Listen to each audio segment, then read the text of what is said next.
Welcome back to our channel, where we provide updates and undisclosed narratives on Catherine, Princess of Wales, and her royal family. We are excited to share the following news. King Charles stuns as late Queen's hidden will for Prince Harry that changes everything. Unfolded without his intimate source, said that King Charles found a secret clause in Queen Elizabeth's will about Harry's inheritance that startled everyone with her desire for Prince Harry. This might affect everything in the royal family concerning what will happen to Prince Harry in the future. A queen's final strategy, the hidden testament that torments a monarch. The atmosphere of the king's private office at Buckingham Palace is redolent of beeswax, aged leather, and historical significance. This room was designed not for comfort, but for repercussions. On the morning of November 23, 2025, almost 3 years after the nation grieved the demise of its longest reigning monarch, King Charles Roman III, occupied the grand mahogany desk. This desk symbolized tradition for his mother, who had guided the nation over 7 decades of tumultuous history. Outside life in London continued, as usual, unperturbed. The cacophony of a dynasty's historical legacy colliding forcefully with its future would overshadow the ticking of a large mantelpiece clock within. The purpose of the conference was to be tedious for the individuals in authority. An exhaustive examination of Queen Elizabeth Roman II's estate documentation, an essential procedure to rectify the legal complexities that always arise upon a monarch's death. The king's chief legal advisor, the keeper of the privy purse, and 2 other esteemed counselors, presented their findings with the customary reverence characteristic of such occasions. Charles, donning his reading glasses, prepared for a tedious examination of trusts and asset transfers, immersed in a world of ledgers and legal jargon. The principal provisions of the will have been executed long ago. The vast estates of Balmoral and Sandringham, together with the valuable private jewelry collection, were allocated in accordance with the regulations. However, there was a document in the leather portfolio that was not associated with any process. It was a Cottel last clandestine amendment that was sealed and stored with instructions not to be opened until this evaluation. Charles's hands, eroded by years of public service and personal pursuits, shattered the seal. The included paper was not the formal typed correspondence typically used by lawyers. It was the hand of his mother. The calligraphy dated March 15, 2022, merely 6 months before her demise, exhibited a degree of instability compared to her prime handwriting, although it still had a clear and resolute intentionality. Upon the king's commencement of reading, the atmosphere in the room shifted.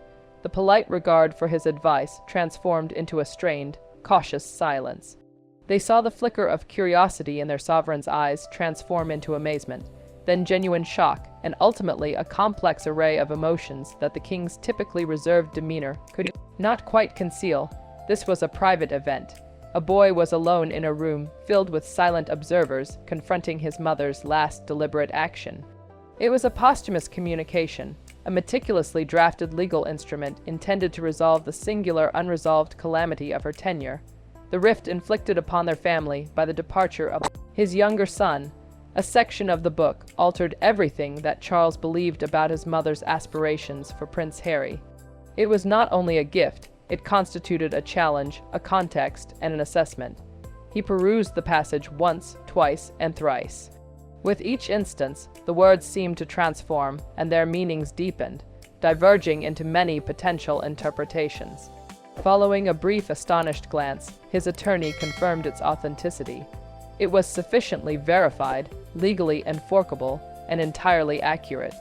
Even posthumously, the Queen continued to strategize for the long term. She bequeathed not only a modest inheritance, but also a constitutional and emotional landmine. With the detonator securely in her son's grasp, Charles removed his glasses, pinching the bridge of his nose in a display of severe exhaustion. The crown he had worn for 3 years now seemed heavier than ever. His mother entrusted him with her authority, obligations, and challenges. He did not anticipate her last desperate attempt to mend a fractured family, which included a legal ultimatum that would necessitate his choice and establish the limits of his authority. The phantom of the machine. The clause was a masterful exercise in royal statecraft, embodying both profound maternal affection and astute, assertive diplomacy. It was said that around £20 million from Queen Elizabeth II's substantial private estate, her own funds, separate from the crown's, should be allocated for her grandson, Prince Harry. The sum was substantial enough to provide him genuine financial independence, but not so excessive as to seem an expensive present or an attempt to purchase his silence, considering the Windsor's vast wealth. The true brilliance and the core issue lay not in the sum itself, but in the accompanying threads, silken strands of obligation designed to gently and consistently guide the errant son back into the realm's influence. The first situation was remarkable in its simplicity and audacity. To get the whole bequest, Harry must reside a minimum of 90 days annually in the UK, or more significantly, in a Commonwealth nation. Legal experts who later examined the provision's intent concurred that the Queen's wording was unequivocal. This was not an appeal to return to the gilded confines of royal life. Elizabeth was too pragmatic to believe that the bridge could be erected so swiftly. It was an instruction to establish a connection instead. He was expected to engage in initiatives that benefited charity or the community. This was an astute method of altering his public duty, enabling him to continue his own profession while maintaining a connection to the realm his grandmother had long served. The stipulation said, "You may have ceased your duties, but you will not be permitted to leave your residence." The second provision reached his kids Archie and Lilette, who lived on the other side of the Atlantic. Reports say that a large part of the bequest, almost £5 million, was set aside for their education and upbringing. But both Prince Harry and the current king have to ratify the board of trustees that would run this fund. This brilliant move made it guaranteed that King Charles would have a legal official function and some control over the lives of his grandchildren, who reside in California. The Queen wrote in her own hand that the money would only be given if the children spent meaningful time in the UK as they grew up in order to maintain their connection to their heritage and their family. Her words were a quiet rebuke to the distance that had grown between the two halves of the family. "My great-grandchildren," she wrote, "should not become strangers to the land of their ancestors." There was a personal letter with the legal papers that was just for Charles. It was here that the strategist gave up and the mother took over. In writing, that was both royal and very personal. She spoke of the anguish, rage, and feeling of betrayal that had torn their family apart. She did not make excuses for what Harry did, but she tried to put them in the perspective of their unbreakable link of blood. "He is still my grandson," she wrote in a remark that insiders claim left the king visibly touched. "His kids are still my great-grandchildren, and I cannot leave this world without trying one more time to make sure they do not entirely disappear." She did not see the inheritance clause as a mandate, but as a way to help. She said that was her way of getting the supplies to fix a bridge. It was up to Charles and Harry to decide whether they wanted to construct it and what it would look like. The Queen's last move did not solve the situation. It gave the two sides a cause they could not ignore to eventually sit down together. A mother's unfinished war. To completely comprehend why the Queen did what she did, you need to know about her 70-year reign. Above all things, Elizabeth II was an institutionalist. Her whole existence showed that she believed the crown was more significant than the person who wore it. She had seen her uncle's abdication in 1936, which caused a family rift based on personal ambition that almost destroyed the monarchy's legitimacy. That tragedy, which propelled her unprepared father onto the throne, became the defining pain of her adolescence, and the core lesson of arraigned family discord, played out on the public stage, was the worst poison to the institutions she was sworn to safeguard. It was well known and real that she loved Prince Harry. She recognized aspects of herself that had been put aside for duty in his irreverence, effortless charm, and openness about his feelings. He made her smile. He thought of her as a grandma first and a queen second. This made his leaving in 2020, and the way it was disclosed, a very painful thing.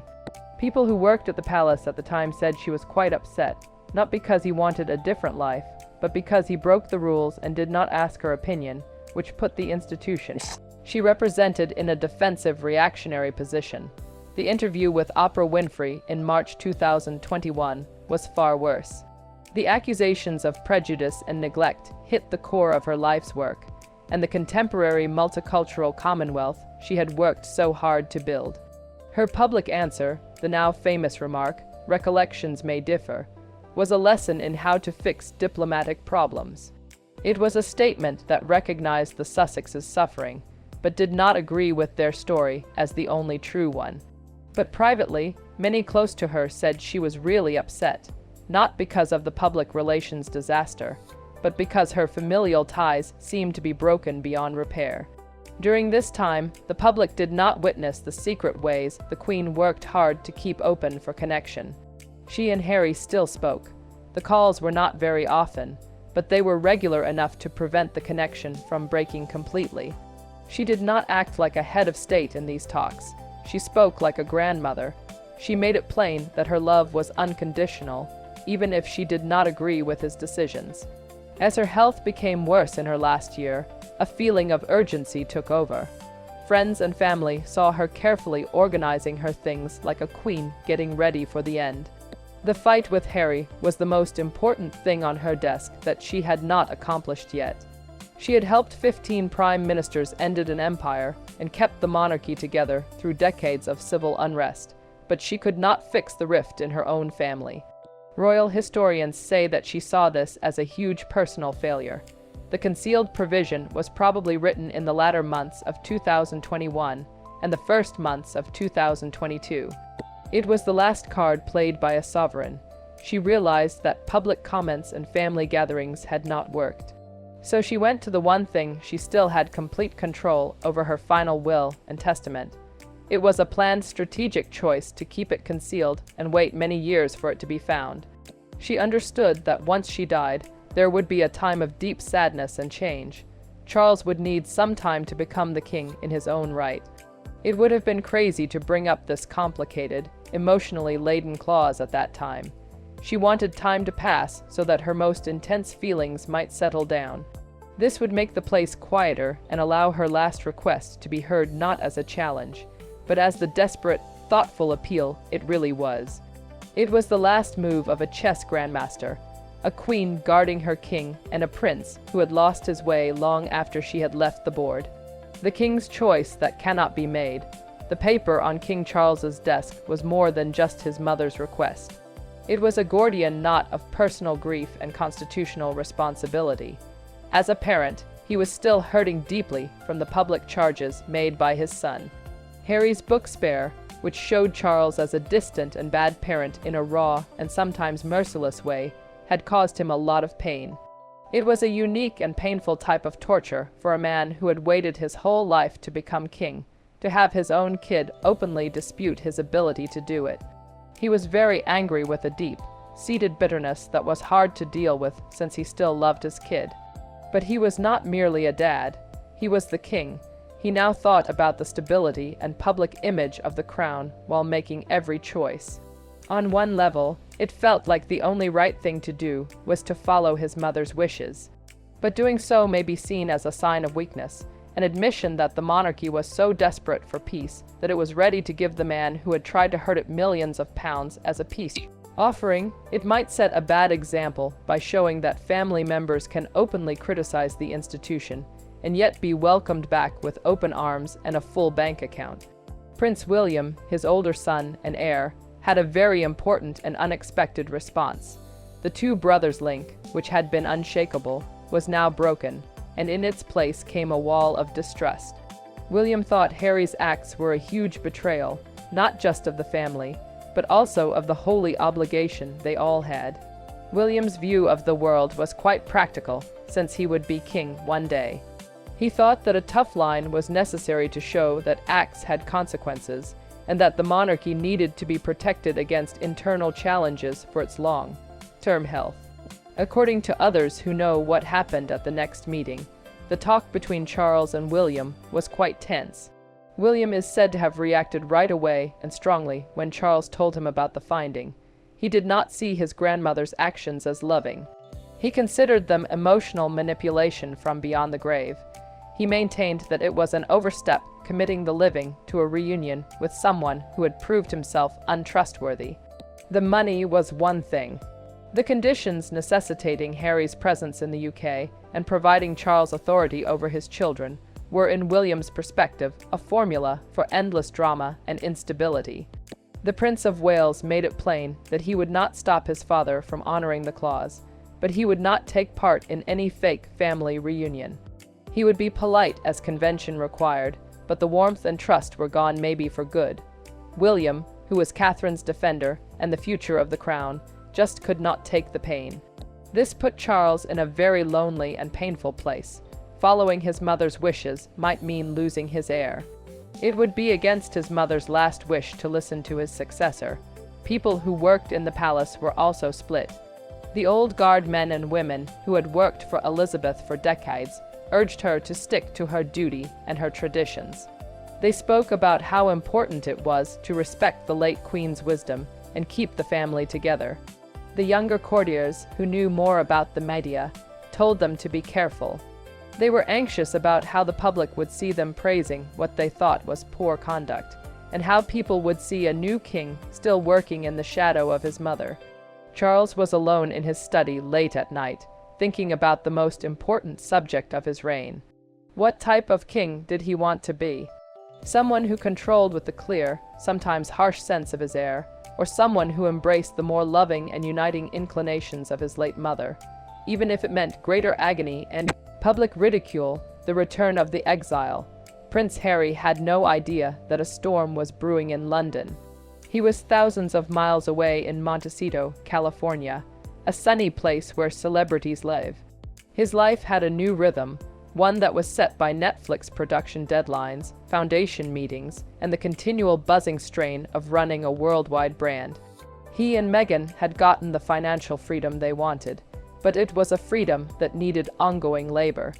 They were not living off a huge inherited inheritance.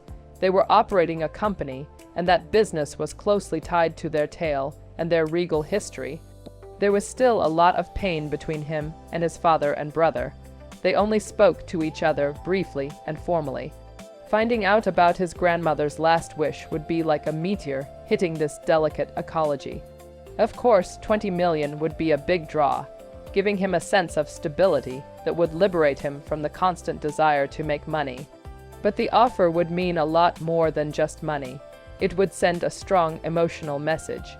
It would be confirmation that his grandmother, who was perhaps the only person in the family who really loved him unconditionally, had spent her last days fighting for him. For a guy who has spoken a lot about feeling abandoned and vulnerable, this kind of gesture might be very soothing. But the circumstances would cause a serious and imminent conflict, not only for him, but also for his wife. They would have to go back to the same place they had escaped if they were to spend 3 months a year in the UK. It would involve dealing with the harsh, clear-throat British press, whom Meghan, in particular, blames for her previous trauma and mental health problems. Those who know the couple say that it is quite unlikely that she would be prepared to put herself and her children to that kind of scrutiny on a daily basis. This condition would make for a very hard talk between husband and wife, putting their unified front to the test against the pull of Harry's family and background. The rules on Archie and Lilith would cause even more arguments. Harry and Meghan have been quite careful of their children's privacy. They raised them as regular people in America, far away from the royal fishbowl.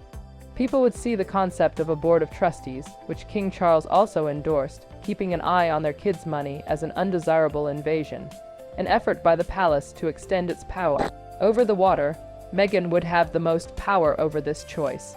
She had a lot of bad experiences with the royal family, and her main goal now is to safeguard the new life she has made. She would probably be quite suspicious of the circumstances, thinking they are a trap meant to bring Harry back into a place she thinks is bad for him. But Harry would also have to think about what kind of legacy he wants to leave behind, and what he owes his kids. Is it his right to cut off all ties to their royal heritage? Will they be angry as they become older because they cannot see their grandpa, the king, their uncle, the future king, and their cousins? The Queen's Clause was cleverly written to make this particular topic come up. It was not only about Harry's sentiments, but also about his children's birthright. Harry will have to face the paradoxes in his new life when the news arrives. He cannot be both a perfectly free private citizen and the grandson of a queen who is telling him to remember where he came from, even from her grave. A crown divided, the route ahead is a minefield of diplomatic, legal, and emotional perils. Charles's advisors suggest that the first move should be a carefully planned two-pronged approach, a formal legal notice issued via official channels, and a short personal letter from Charles to Harry at the same time. The letter would not beg or try to convince the king to do what his mother wanted. Instead, it would simply say that he would do what she wanted. This would open the door for a discourse that has not been possible for years. There will probably be a lot of serious negotiations going on behind the scenes after this. It is unlikely that Harry would agree to the conditions as they are stated without a fight. His lawyers would very definitely want to get more information and make changes. Could the 90 days be an average over a number of years instead of a rigorous yearly requirement? Is it possible to change the way the children's money is held by the trustee, so that the Sussexes have more freedom? These talks would be the first genuine test of what Charles wants. If he is prepared to bend or insists on being inflexible, it will show if there is a real chance for reconciliation or just the start of another family fight conducted via lawyers. The possible results are quite different. The provision does precisely what the Queen wanted in the best situation. It makes them talk to one another, which helps them understand each other better as adults. Harry embraces the bequest and its spirit. He spends time in the UK, so his children may get to know their cousins, George, Charlotte, and Louis. The divide does not go away immediately, but a healthy, respectful relationship is steadily re-established. This shows that the monarchy can forgive and change, which makes it stronger. A messier situation is more likely. Harry may take the money but treat the conditions like a box-ticking exercise, following the law, but keeping his distance emotionally. This would lead to a type of royal Cold War, with the family officially getting back together, but still being broken in real life. Harry's visits to the UK would become tense media-saturated occasions that show the split instead of repairing it. The worst thing that may happen is if the inheritance becomes another weapon. Harry might flat out refuse it, saying it was a cynical effort to control him with golden handcuffs. Or he could take it and then complain about the severe rules in public, citing his grandmother's gift as further evidence that the palace is trying to manipulate him. This kind of approach would be bad for Charles's public image, making him seem like either a weak monarch attempting to purchase his son's love or a cruel one who ties strings to a grandmother's love. Sadly, the Queen's last effort to make peace would turn into the thing that finally and permanently broke apart her family. The secret clause of Queen Elizabeth Roman II has suddenly come out of the peaceful archives and into the bright light of day. It is her last magnificent and risky present to her family, a map that offers a road back from the wilderness of alienation, but a path strewn with the rubble of previous fights. King Charles has more than just a legal document in his hands. He has a burden, an opportunity, and a test. What he and his son do with it will not only affect their relationship, but it will also have a lasting effect on the British monarchy for centuries to come. The clock that used to tick in the King's office is now ticking for all of the House of Windsor. A family's destiny is in the balance, caught between a tragic history and a future that is scary and unknown. Thank you for watching the video. Please let us know your thoughts and say goodbye for now.